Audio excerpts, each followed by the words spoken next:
guys, welcome to 6 Minutes for Monday, January 9th.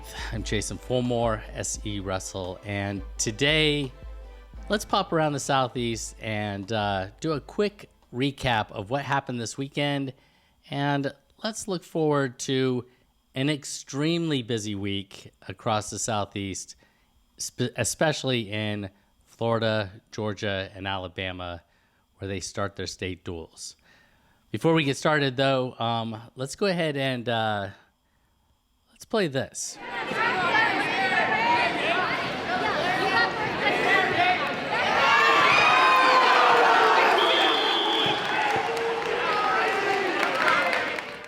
So I took a bunch of videos of the Johnny Drennan Memorial Finals, and as you can see from that clip, I was there for a bunch of the finals, and I'm beginning to work my way through them and post them up to the YouTube channel.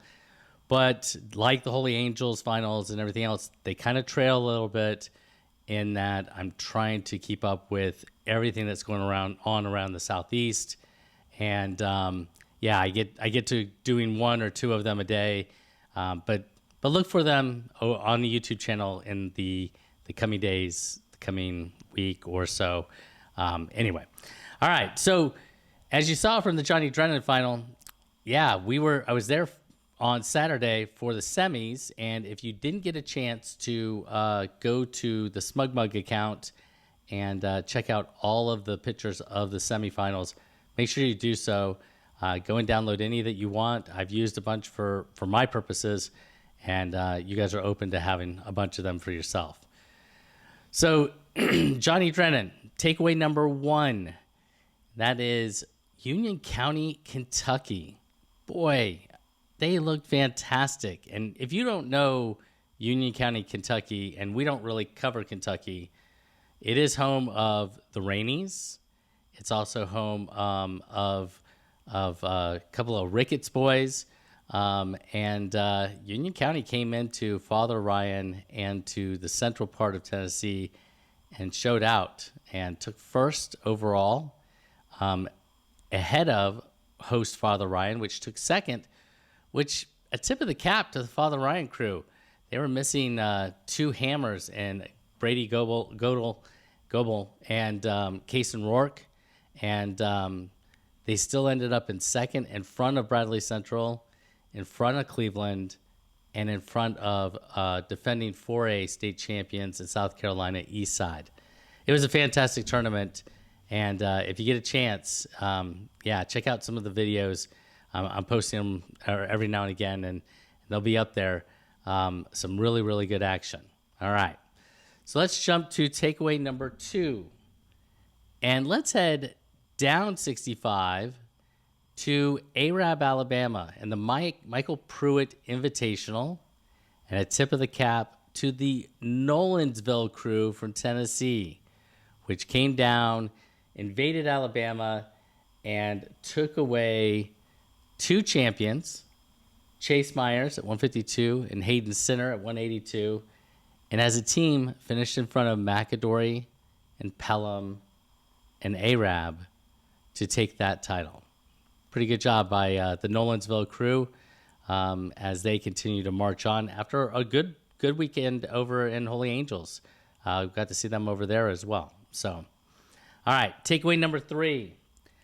Let's jump all the way down to the Sunshine State to the Florida ladies. And there are a lot of women's tournaments going on all across the Southeast, but none more so than in the state of Florida for the women down in the Sunshine State. Matanzas won the Wildcat Scramble. South Dade took the Lady Bears title. And Springstead won the Hudson Girls IBT as well. All teams that you should probably keep an eye on as we head towards the postseason in the state of Florida. The boys shifted a little bit of focus to the duels. Girls are definitely still focused on their individual tournaments. Takeaway 4, let's stay in the state of Florida to the Cradle Cancer tournament at Jensen Beach. And Coach McMath and the Jensen Beach crew always welcome in a fantastic lineup of teams. This year was no different. South Dade ended up taking the title. Charlotte was second. Man, tip of the cap to Charlotte. Came in and wrestled really well. They're extremely tough up top, and we're going to get a chance to see them in the state duels here in the next week or two. They're going to be a tough out for a lot of teams within 2A. Taking third, Jensen Beach. Fourth was Lemon Bay. And in fifth, the Osceola Cowboys. And shout out to Landon Trigueros of Poinciana, who was the lowest seed at number 6. He became a bracket buster and took the title at 106 for Poinciana. Landon Trigueros, congratulations.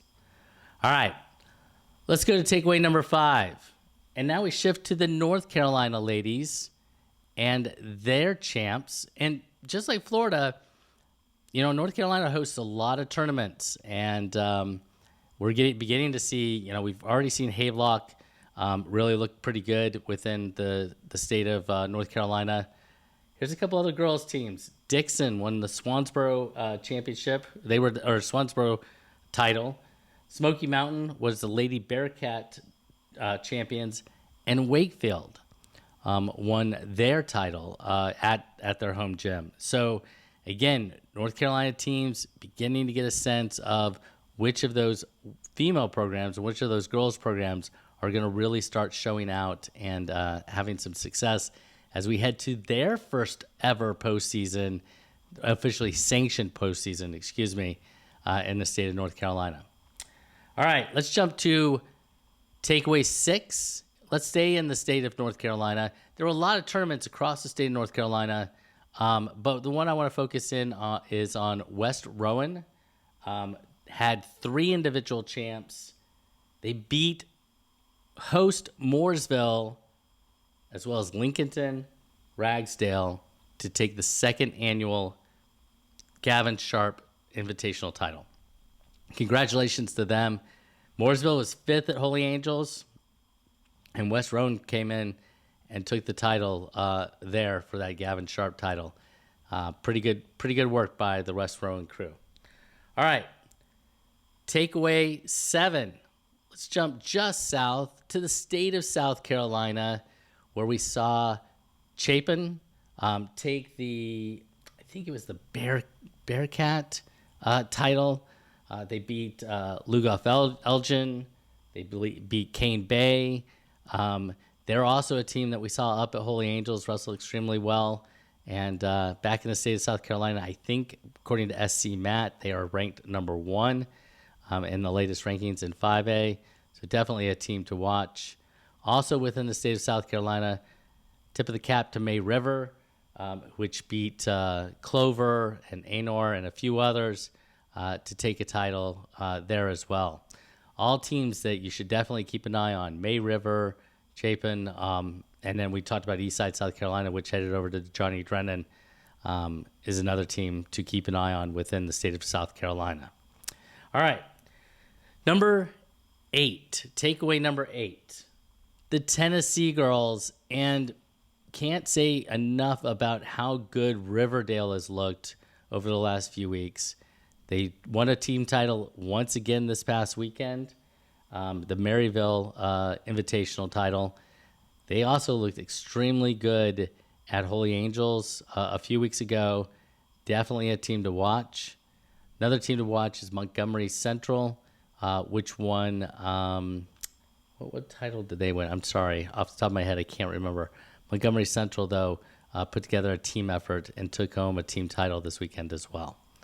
All right, takeaway number 9, and that is I think it was the Brawl in the Hall, and Dobyns Bennett, Tennessee, outlasted and beat several out-of-state teams. First, they beat in-state Knox Halls, which was second, but then they finished ahead of Avery County from North Carolina, Powhatan out of Virginia, and Ravenswood out of West Virginia to take the team title at the Brawl in the Hall. Congratulations to Dobyns Bennett. All right. And last but not least, takeaway number 10. And we saw this occasionally, and, I'm just going to call it a missed opportunity. One of the finals I was most looking forward to watching at the Johnny Drennan was between one of the Rainies. I can't remember if it's Jordan or Jaden. Sorry. Versus Bryson Terrell in the 120-pound final. But Rainey was injured. Terrell ended up taking the title. That was a missed opportunity. Definitely one to watch. And then another missed opportunity happened in South Carolina, where Mallard Creek came down from North Carolina, and we had the potential to have Cam Stinson and J.J. Peace in the same bracket at 120. Didn't end up happening. Stinson ended up wrestling up at 126. Peace ended up wrestling at 120. But again, the opportunity to see those types of matches, events from pitting or the best kids in the Southeast against one another, especially when they're not from the same states, is always an opportunity that is missed for the state, and so on and so forth. The last thing I'm going to leave you with is I'm putting together right now the state duels hub on the website. We'll have all the brackets for Alabama, Florida, and Georgia. Those three states Florida and Georgia have already had their first round, their area/region/district, depending on what state you're in, duels. And now we're down to all three of those states, Alabama, Georgia, and Florida, really having later this week some really good duels before we get to we'll look at the Elite Eight or the Final Four in those states for each of the classifications. So check that out on the website. I'm hoping to do a preview through 6 minutes talking about some of those as well. All right. Hope you guys have a great day, and best of luck this week. See ya. Bye.